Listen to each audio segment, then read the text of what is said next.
Dewey Beard. I know I titled this program Last Survivor a Little Bighorn, that's sort of his common tagline. But I really think the life of Dewey Beard, it's just an incredible story of an individual who was there for so many important milestones in Lakota history from the late 1800s into the early 1900s. And his story, I think, really sums up just how dramatic and significant the change and transformation was in Lakota culture and life in less than a century, right? And what sort of led me to this program and presentation was a call I got out of the blue one day, almost probably 8 years ago now, from the Besselieber family. And Corky Besselieber had passed away, and they had a collection that they wanted to put on loan here to the museum. It was part of her last wishes that this collection, which had been on display at the Fort Meade Cavalry Museum, come here to the Sioux Indian Museum. So we wanted to respect that. And it came on the heels of the publication of a book that I really recommend. I drew heavily on that for this talk, and that is The Song of Dewey Beard by Philip Burnham, a fantastic historian and author. So definitely recommend that book. Another fantastic book that we'll touch on a little bit that he wrote as well too is called Indian Country, God's Country, and that explores the relationship between the National Park Service and various Indian tribes with a focus on Badlands, touches on Glacier. I've got a lot of experience with that history as well too. Mesa Verde, Grand Canyon are the big ones, so another book I really, really highly recommend. So with that, we'll kind of kick it off, right? Everybody knows this photo. This is Bill Grothe, 1948, right? With his signature series that were taken outside up at Sylvan Lake with the as many survivors as he could round up. And it was just about 7 years later that Dewey Beard passed away. He was the very last one. So even this was one of the last photos he took that day. The sun was setting. He was sort of racing against the setting sun. Only had 2 glass plate negatives left, or I think they weren't glass, but large format, 5x7 black and white film. Only had 2 negatives left. First one didn't come out, but the second one gave us this outstanding image. And please pay attention to what Dewey's wearing in this, and then I really would invite you all to take a walk through the museum when we're done. And you can see this collection, which has now been actually donated to the Sioux Indian Museum a few years ago, thanks to the generosity of the Besselieber family. That shirt and the bear claw necklace, the headdress, the fan are all on display in the museum, so you can see them all. Pretty incredible. Then we have that collection, as along as the dress that his wife Alice owned, so we'll get to see some more photos of all that as we go along. All right, so we'll start. I bet I forgot to plug my clicker in. Sorry. It's plugged in, is it on? I forgot my 2 most important things. 1, please remember to silence or turn off your cell phones.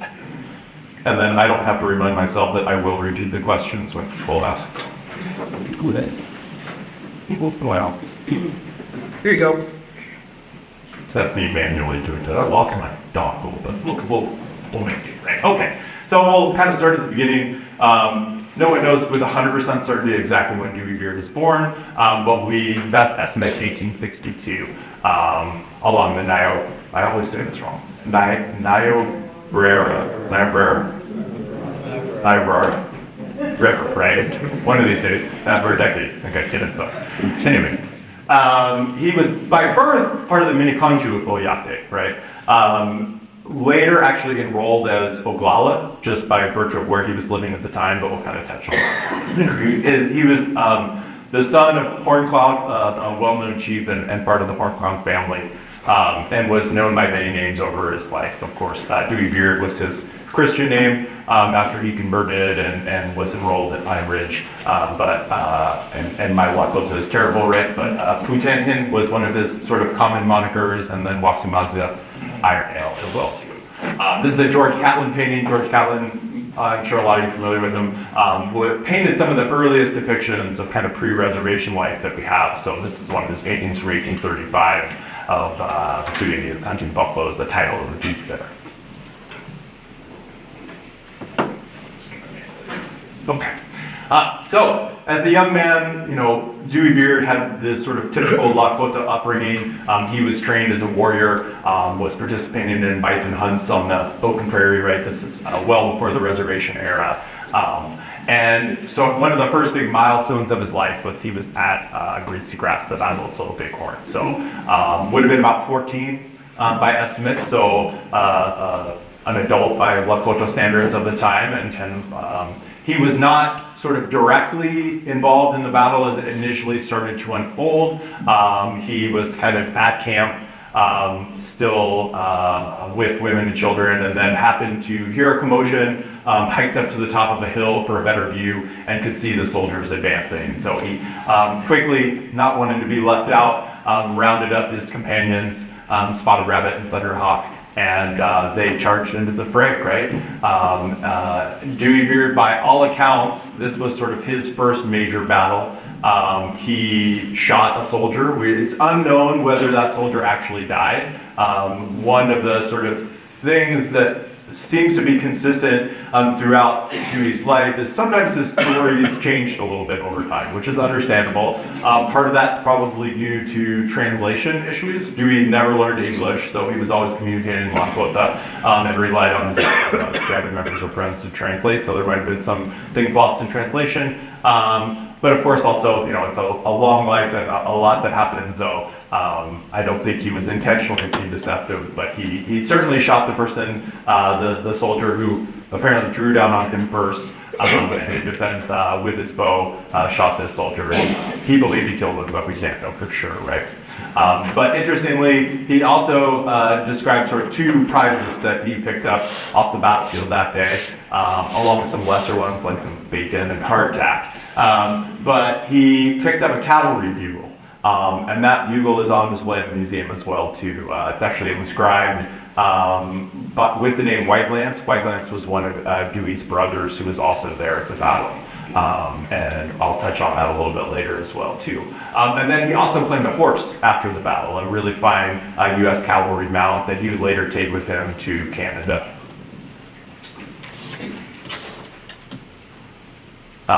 This is a painting up top, actually not famous to anything collection. I think this is from the Denver Art Museum collection. And, there's been some kind of fascinating research that Battle of Little Bighorn has been written about more than any other military conflict in U.S. history, with the exception of the Civil War, right?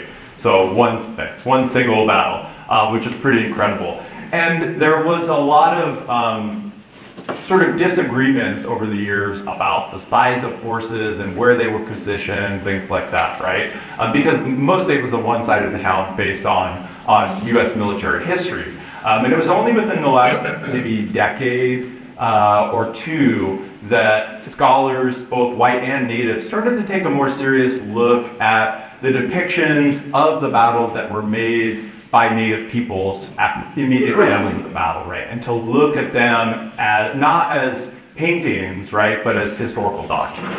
And we have one again here at the collection of the museum that was done by One Bull, Sitting Bull's nephew.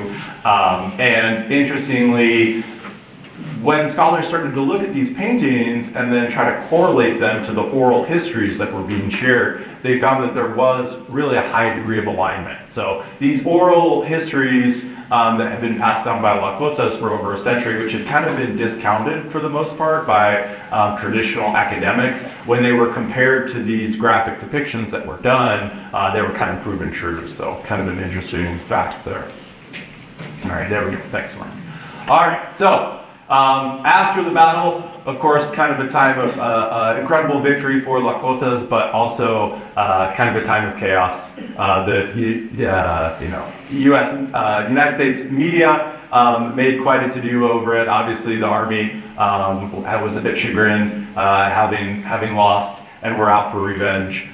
So Beard actually fled with Sitting Bull in this band to Canada in 1877, riding that fine U.S. cavalry mount. Most of the family went with them. And it was kind of an interesting time for Sitting Bull and his band in Canada. they were used to dealing with the U.S. government and the U.S. Army. What they encountered in Canada was a very different situation, much more tolerant situation, essentially. They were dealing with the Royal Canadian Mounted Police, a newly formed unit there in Canada. But Canada also, had a different relationship, and still does, with its First Nations peoples than the United States. A little bit more tolerant, although they were still in the process of trying to relocate tribal peoples to reserves and integrate them as well to the Canadian government. More or less, sort of looked the other way as long as Sitting Bull and his band weren't causing trouble. Although it was made very clear that crossing the border back into the United States would not be taken well by the U.S. government. They did make occasional excursions for hunting bison, but there weren't a lot of bison in the area in Canada or even across the border in the U.S. by that time. So ultimately, they really had to return to the United States because there just wasn't enough food to support them by hunting and gathering in Canada. The Canadian government was not providing them with rations or supplies. And then politically, obviously, it was kind of a hot button issue. So they decided to return to the United States shortly after. All right, so in 1880, Beard comes back. A little pointer here. Initially, he's settling at Standing Rock, kind of right on the North Dakota, South Dakota border, but quickly relocates to the Cherry Creek district at Cheyenne River. So Cherry Creek comes in the Cheyenne River right here. You can see that. Okay. I'll back up and say, this is still on his first. Here, ladies. Yeah. So they settle at Cherry Creek. They build a log home, kind of establish a small ranch, and Beard marries Ware's Eagle in 1888. Interestingly, this is a photo that I found online of the Cherry Creek district that claims it's the oldest continuously inhabited area in South Dakota. I don't know if that's 100% true, at least in modern times, but we'll do some more digging on that one. All right, 1887, the Dawes Act that's passed, right? Generally called the General Allotment Act. And really what this was a real push by the U.S. government to fully integrate tribal peoples into sort of the American economy, right? And we'll see how this connects to Dewey shortly. Under the terms of the Allotment Act, the head of a household, such as Dewey, could receive 160 acres. Single adults would get 80 acres. But really, kind of the unstated goal behind all of this was to begin breaking up the large reservations with a focus on the Great Sioux Reservation from the Fort Laramie Treaty of 1868. But again, other reservations, the U.S. government also had it in mind. I mean, you can see, obviously, they're advertising not just any land for sale, but Indian land for sale as a result of this. So the Dawes Act gets passed. Now they need to come up with the land, right? And so General Crook makes an expedition here in South Dakota in 1889. There's a good tie in there too with the Sioux Indian Museum. If you saw my lecture on John Anderson, this is a photo that John Anderson took of the expedition in 1889. John Anderson was the gentleman who founded the Sioux Indian Museum in Halley Park in 1936. Interestingly, Crook was following up on an earlier failed expedition of 1887. And I'm blanking on the general who attempted to renegotiate on that one, but they weren't as strategic about their negotiations in 1887. They started in Pine Ridge and they got nowhere in their negotiations with Red Cloud. Crook had a good deal more experience negotiating treaties, and so he intentionally started at Standing Rock and Cheyenne River because he believed it would be easier to convince people there to sign and then move on. Crook also refused to allow the Lakotas to call a general council and bring all the groups together because he wanted to negotiate. It would be easier for him to negotiate the terms that he wanted if he approached it on a case-by-case basis.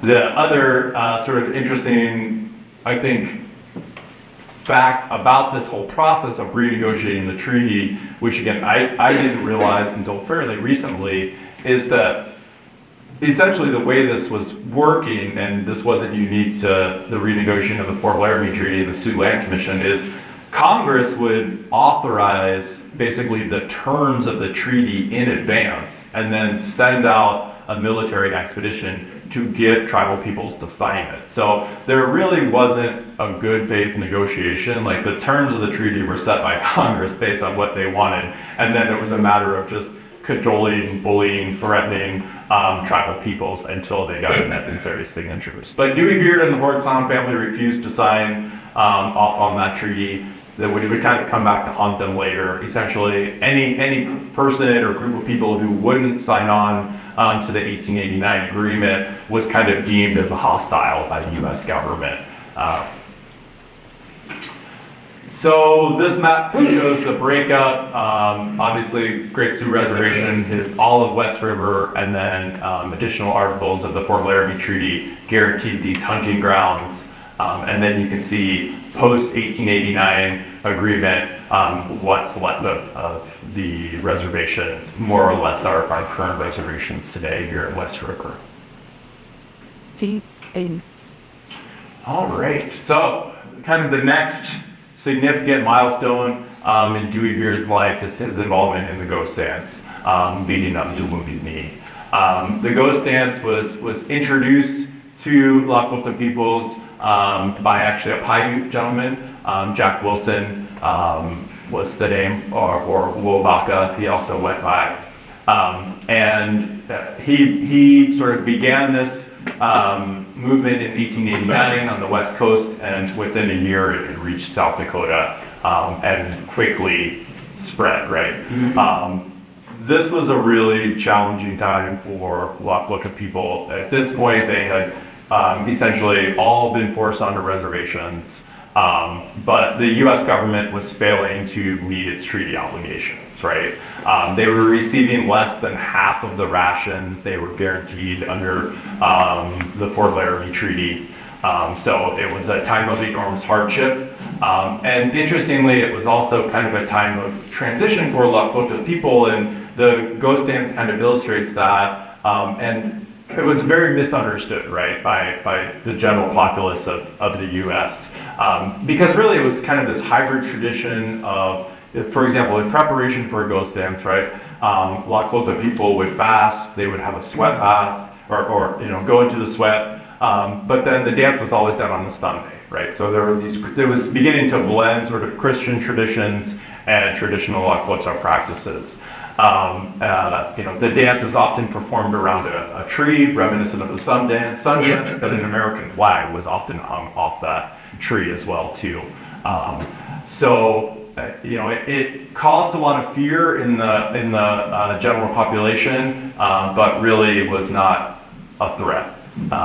And here you can see this is a shield, ghost dance shield by Short Bowl. This is also from the Sioux Museum collection, and you can see that on display here as well.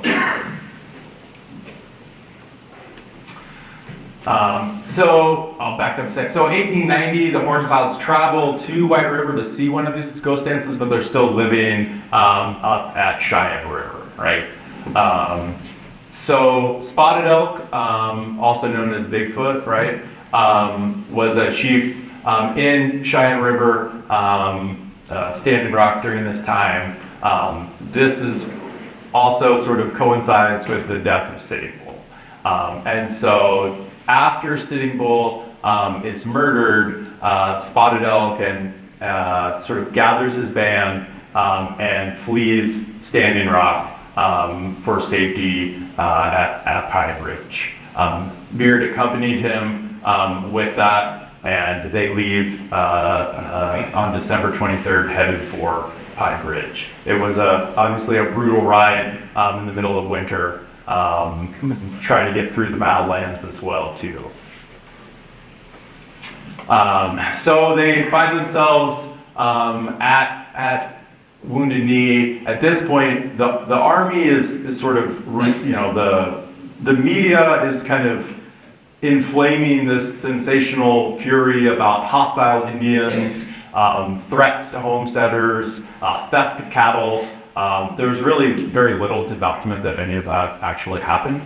It was really kind of media hysteria, unfortunately. And the U.S. Army, kind of led by the 7th Cavalry, General Miles is in command of that, but is not actively there at Wounded Knee, is essentially trying to encircle these various groups of Lakotas and force everybody onto Pine Ridge and Rosebud to a lesser extent.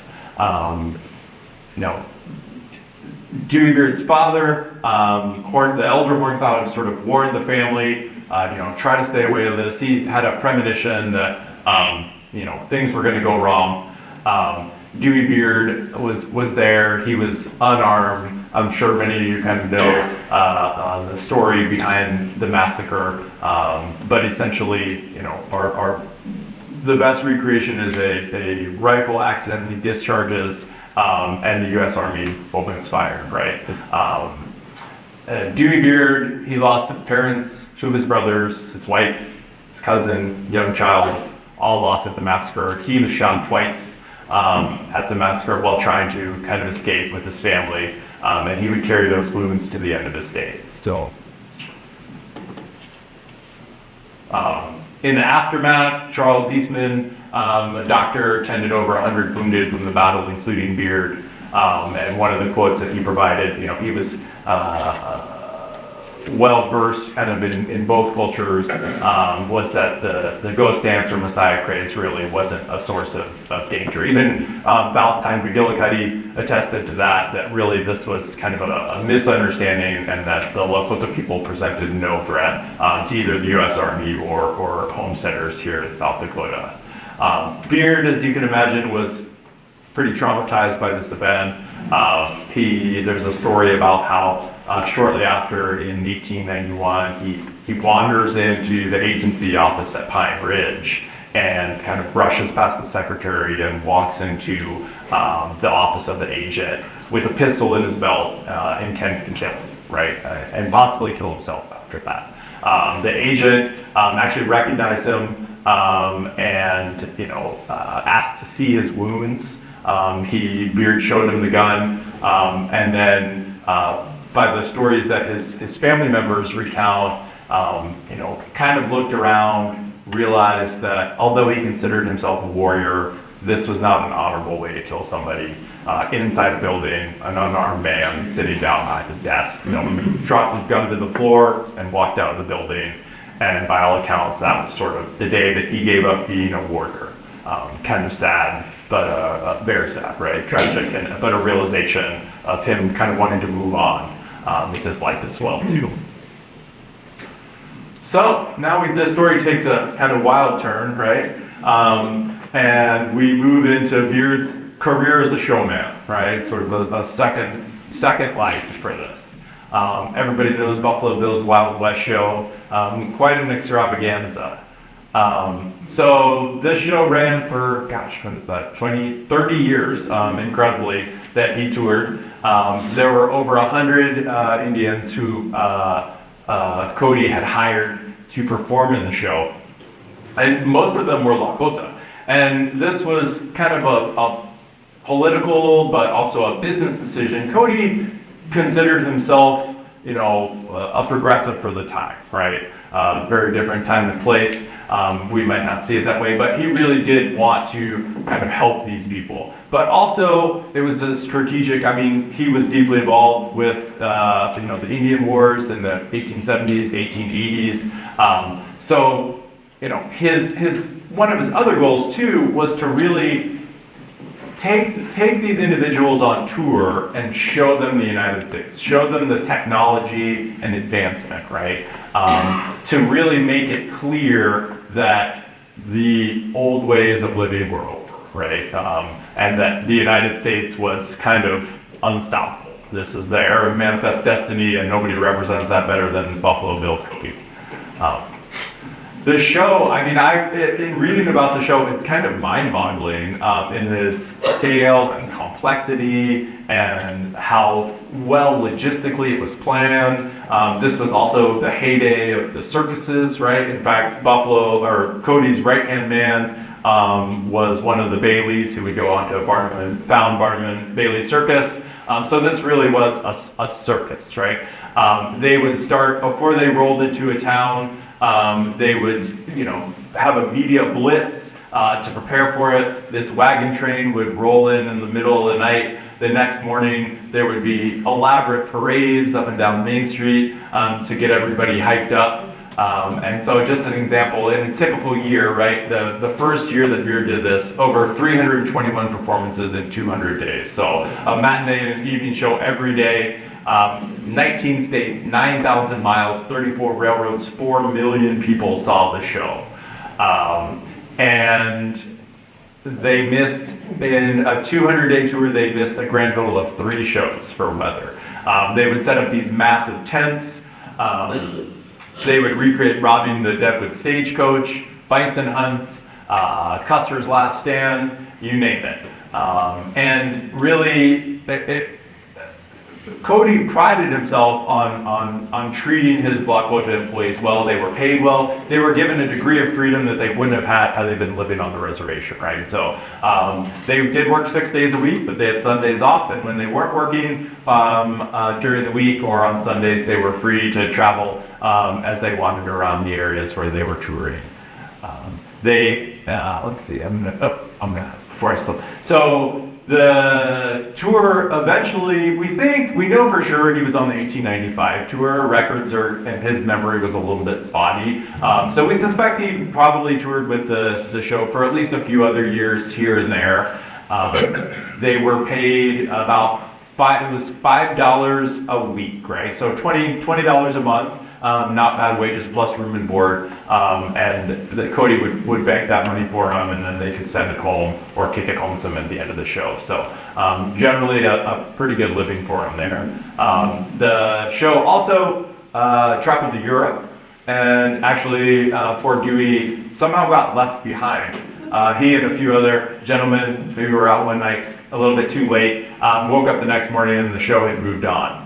Fortunately, they found another Wild West show because Cody spawned many imitators over the 30 years and managed to make their way back to the United States. And he eventually worked his way back to South Dakota.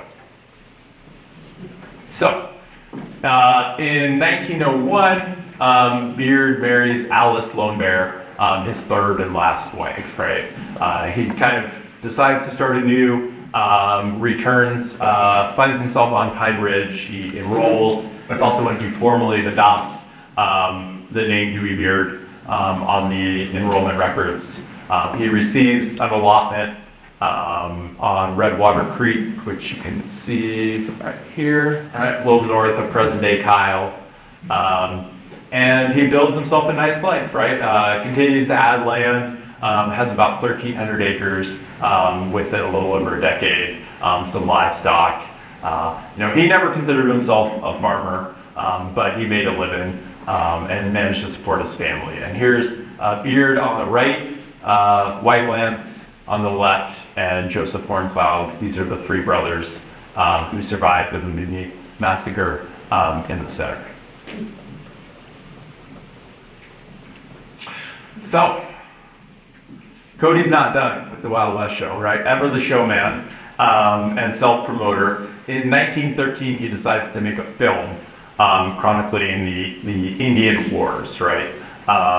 Ending with Wounded Knee. He actually traveled to New Jersey, met with Thomas Edison, was kind of awed by this new technology, and returns to South Dakota to create this film with the goal of trying to make it, as he claimed, as historically accurate as possible. We'll see that was not the case. And General Miles was hired as the principal consultant on this, even though he wasn't actually at Wounded Knee, he was directing forces. And you can see there's Cody and Miles up here in this. And then this is some of the filming of this. Pretty quickly, Cody used his influence. Dewey Beard and many other Lakotas were very skeptical of this project, obviously. Wounded Knee was still a very raw wound, and it was only because of Cody's personal relationship with them that he was able to convince them to sign on to this project by promising it would be historically accurate, right? But pretty quickly they realized that that was not really what was happening, certainly by the time they got to the filming of Wounded Knee. And it was being misrepresented, sort of the balance of forces. Also, the decision was made to depict the massacre as being men only, right? They removed any women and children from the filming. So interestingly, Dewey Beard and other Lakotas pretty quickly started to protest against this. This was not what they signed up for. This is not historically accurate. It's basically the film that they're creating is fictional, right? And it's not showing the true reality of the nature of the massacre. They even actually started petitioning the Department of the Interior to suppress this film. Cody had spent $50,000, a small fortune at the time, of his own money to produce it, so he's fighting it. But it does seem, by all accounts, that this film was never really widely distributed. In fact, it is virtually lost today. All that remains of an hour-and-a-half long silent film that was made are a few minutes of footage that are at the Buffalo Bill Center in Cody, Wyoming. So, like many other silent films of the era, is kind of lost to history just due to the nature of cellulose nitrate, the film stock. So shortly after Wounded Knee, Beard and several other survivors formed Wounded Knee Survivors Association, a group that still exists today. In fact, they were just responsible for a very important repatriation of a group of items that ended up at a museum in Massachusetts, the very museum that was returned to the tribe. So a wonderful organization that's still active today and very important. And really early in its existence, the group began petitioning the Indian Office for reparations for Wounded Knee. And James McLaughlin, the Indian agent who was at Standing Rock and ordered Sitting Bull's arrest, was sent to Pine Ridge to kind of assess those claims. Senator Francis Case would then introduce legislation for the reparations in 1938. Unfortunately, that was unsuccessful. And then here you can see Beard. I do not know who this other gentleman is, and they're meeting with John Collier. He was the Secretary of the Interior during the Great Depression, New Deal era. John Collier was responsible for the Indian Reorganization Act, Indian Bill of Rights, also responsible for the creation of the Indian Arts and Crafts Board. So certainly an advocate for Indian peoples when he could be. Okay, so Beard, he's built himself a nice ranch on Pine Ridge, kind of returned to a semblance of normalcy, and then World War II breaks out.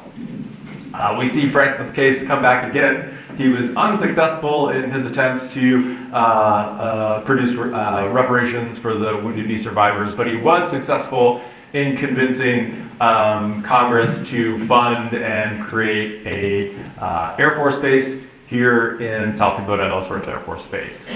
In conjunction with that was the need for someplace for the bombers to practice, right? And this is a complicated history. Again, Philip Burnham details it really, really well in his book, Indian Country, God's Country. But essentially, in that era, the BIA and the Department of Defense had a really close relationship. And the BIA, to be honest, was kind of failing in its obligations to look out for the best interests of Native peoples, right? And so the BIA negotiated with the Department of Defense on behalf of the tribe to provide this land. And essentially, the Oglala Sioux tribe thought that what they were agreeing to was a lease of the land. And it's sort of complicated legally, but the BIA transferred between a quarter and a third of the total land base of Pine Ridge to the Department of Defense for use as a bombing range. And Dewey Beard and the 125 other families that were living in this land that was condemned were given about 10 days to vacate their property before target practice began. So you can see here's the borders of the former range. So the range would remain, this is kind of a cool photo I found from the Badlands website, I think. And they actually built targets out of earth. So this is an earthwork structure that the bombers would use as targets. So it would remain under military control for 30 years. Beard and the other families did eventually receive some compensation, but it took decades. And it was a grand total of $3,000, at $4 an acre for a sold allotment. So not a lot of money, and had it too little too late, unfortunately. And then sort of to add insult to injury, when the War Department no longer needed the property, rather than return it to the tribe, they went back to the Department of the Interior and didn't return it to BIA trust status, but instead turned it over to Badlands National Park. It is now the South Unit of Badlands National Park. The positive spin to that, I think, is the Park Service. Obviously, I'm a Department of Interior employee. The Park Service has made enormous strides in recent decades in their relationship with tribal peoples. Badlands has been actually kind of one of the pioneers in that, right? And they have a co-management agreement with OST. All admission revenue from the park is evenly divided with the tribe. They've been working for probably over a decade to try to actually turn over the South Unit of Badlands National Park to the tribe and make it the first tribally operated national park in the United States. There have been some bumps in the road on that process, but I think that's still a dream that a lot of people would like to see happen. So the Park Service, and not just the Badlands, right? At Mesa Verde, Grand Canyon, again, it's a very different relationship now than it was in the 1930s and 40s, and they're really embracing co-management with tribal government of some of the major national parks. All right, but the Great Depression was a very challenging time for Beard and his wife Alice and the rest of the family. They had lost their ranch on the reservation, and so by 1939, like 38, 39, they're essentially surviving off public assistance, right? And he and his wife take to summering in the Badlands. This was kind of an economic necessity, and he would spend the next 20 years setting on his teepee at Cedar Pass and visiting with tourists, kind of Badlands version of Ben Black Elk at the Mount Rushmore, right? There are thousands of pictures out there that you can find of Beard posing with tourists at the Badlands, and by all accounts, was a quarter picture. That was the same ring for Ben Black Elk up at Mount Rushmore, right? And then here's some photos courtesy of Badlands National Park. Ben Millard, who was one of the architects of getting Badlands designated as a national park, is here with Beard. And then of course lots of photos of him with his children. And again, you can see he's still wearing that headdress and that bear claw necklace that he had for so many years. You can see some of those items again here at the museum.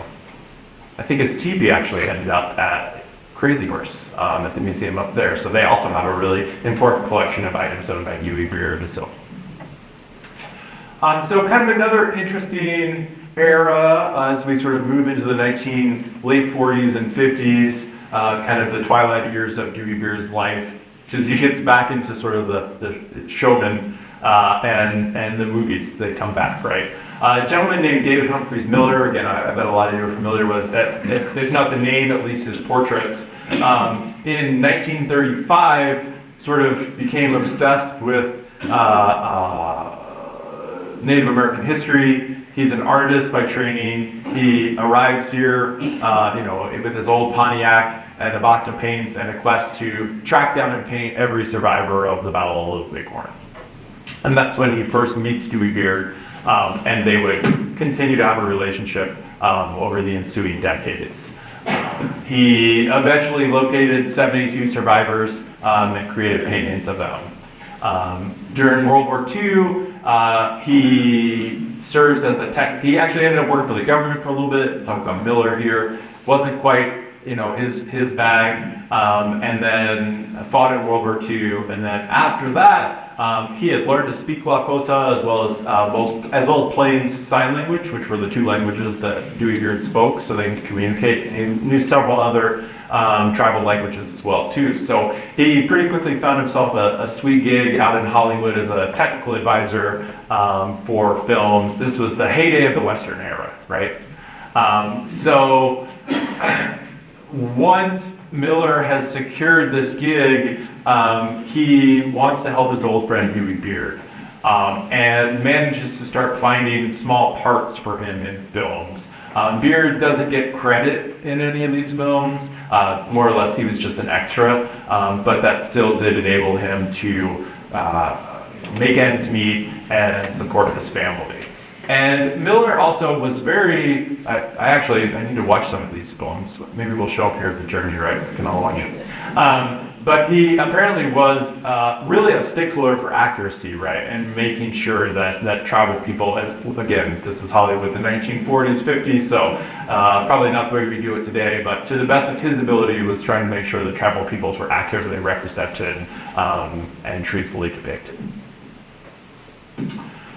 All right, so sort of the final decade of Dewey's life. In 1953, he had a chance encounter with Paul and Corky Besselieber. And I'm going to put out a call here too, maybe Eileen or anybody else. I would love to find some nice historic photos of Dewey Beard with the Besseliebers to add to our collection. So track me down if anybody knows of any or has any that we can scan.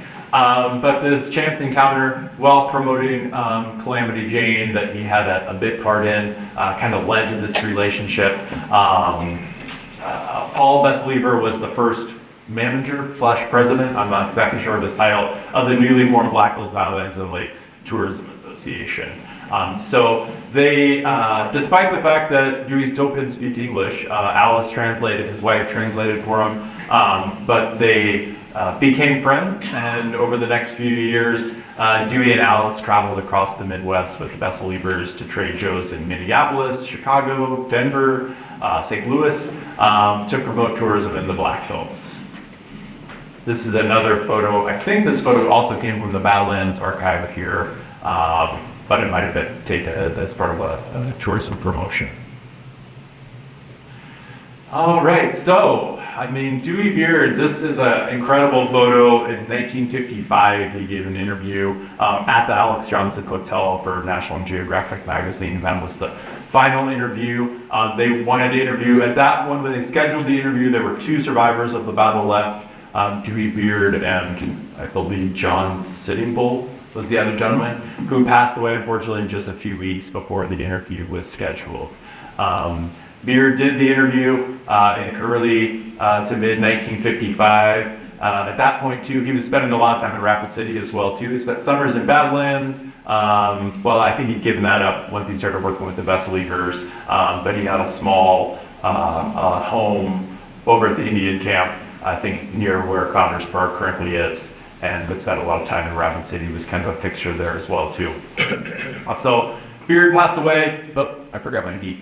In 1955, his wife Alice was still alive. She then gave many of his personal possessions to the Besseliebers, and then shortly after his death, his brother Johnny Whitelance brought this bugle to the Besseliebers and said that he wanted them to have it. It was the same bugle that Dewey had picked up off the battle there in Old Bighorn. Alice hung around and continued to be good friends with Corky until 1960. After she passed, her dress ended up in the collection of Earl Brocklesby, who eventually sold that to Corky, and it became part of the collection that was donated here to the Journey Museum. So, or Dewey Beard Museum here at the Journey. So it still boggles my mind, when I do tours at the museum or talk to school groups. I think Dewey Beard's life, it's a great way to illustrate just how profoundly Lakota life changed in the space of less than 100 years, right? Here's an individual who went from hunting bison on the prairie in the pre-reservation era to seeing the atomic bomb dropped, right? And I think when you put it in that context, it's really a powerful message. And despite so much tragedy and hardship in his life, he really carried on and carried on that spirit. So just an incredible individual. We're really fortunate to have that collection here at the museum and be able to share it. And that's it. Yeah.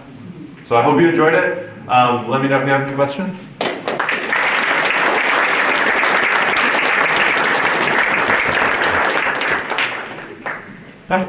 Going forth, he took a lot of pictures of Connor's music. After Pearl passed, what happened to his collection of negatives? Sure. So the question was, what happened after Bill Grady passed in his collection of negatives? That is a good question that I don't know the answer to, but it looks like Mark knows. I think it's still with the family. So it's something that's still in the family. Yeah. And sure. Okay. Wasn't Dewey Beard wounded during the Battle of the Big Horn also? That is a good question. I don't recall seeing that, but I certainly could have missed that. I believe in the account that he related to David Miller. There's that little clip that used to be in the far end of the visitor center. After you watched the movies and stepped out and saw all David Miller fades, and then you went through the book, and then all of a sudden here pops up Dewey Beard's account. He was a young man, surrounded by his friends. He kind of led a little bit of a charge Yep. and said it's a good day to die. Yep. And I believe he was wounded, but I could be mixing it up with somebody else. Okay, so that's certainly possible. I'll have to double check. If I would think that would be mentioned in the song of Dewey Beard if it was, because it's a pretty faithful account. So. That's the significance of this name, Dewey Beard. Where is it from? Yeah, what's the significance of his name? That's a good question. No one's 100% sure. Again, drawing on the book, The Song of Dewey Beard, it sounds like he might have adopted the name Dewey because Admiral Dewey of the U.S. Navy, they were coming off the Spanish-American War, I believe, and he was sort of a hero of the Spanish-American War, so he might have just picked that name. The Beard moniker, I am not 100% sure. He might have just been assigned that name or sort of chosen it when he enrolled. Do you know where she's buried? Yeah, the question was, where is he buried? That is a good question. I do not know. I don't know. Does he have any family still living? He does, yeah, he does still have some family. Marie Foxfelly was one of his descendants who was interviewed extensively. The question was, does he have family still living? Yes, he does still have family. Marie Foxfelly was a big contributor from the song Dewey Beard. Leonard Littlefinger, who passed away, but was very instrumental in the repatriation of that Wounded Knee collection that I mentioned earlier, was maybe a great-grandson, but certainly a descendant as well, too, so absolutely. Yeah. The grandparents have a copy of the film that was produced, and you said that most copies were lost, and the whole total film was lost, and that's exactly what happened to their copy. My mother opened the canister many, many years after they received it when they were cleaning up my grandparents' home. It was just dust. Yeah. She felt so bad because she knew that not much of that survived. But I have seen a little clip at Cody, and it's brief, but in black and white, of course, kind of choppy. But boy, have a comment. I know. It's kind of a sad story. Before I ended up in museums, I briefly dabbled with a film studies major, right? And I think they estimate that something like 80 to 90% of all silent films have been lost, right? Just because of the nature, they were on cellulose nitrate, that's not a stable material. It will explode often if left untreated. So, and just no one thought at the time that it would be important to save those. So I know there've been some extraordinary preservation efforts, but unfortunately a lot of that's just been lost to time. Really? Art. What did Ken say? He said, Ken said that his family had a copy of the Indian We Wars had a copy of film, the film. but again, it deteriorated and wasn't really salvageable. My great-grandfather was an Indian agent in 1900 to 1917. So in 1913, when he came to do that movie, Sure. and he, of course, had to work with Art. So we've got a photograph of my great-grandfather as agent and Buffalo Bill Cody looking out over one of the movie sets or a lot of little locations. And so I don't know how long they were there filming. Yeah, I got the sense, again, this is just my best recollection. It's probably at least a couple months, I think, they were filming, but. I'll bring you a copy. Yeah, I'd love to see that. Yeah, But Dewey Beard was buried at Kyle at St. Stephen's Cemetery. that's great. So I said Dewey Beard was buried in Kyle at St. Stephen's Cemetery. I should have resolved that. You're absolutely correct. Yeah. Well, thank you again. Again, please take a walk through the museum. The Dewey Beard case, which we're actually going to plan on redoing that exhibit this winter. We're hoping, if all goes according to plan, also later this winter. There's an important collection. One of the last things I'm trying to do in my current role is negotiate a donation of a collection that was owned by James McLaughlin, the Indian agent, that's been with the family, believe it or not, all these years, and is down in South Carolina. We're hoping to bring that back to South Dakota sometime, maybe in February or March, and put that on display. So. All right, well, thanks.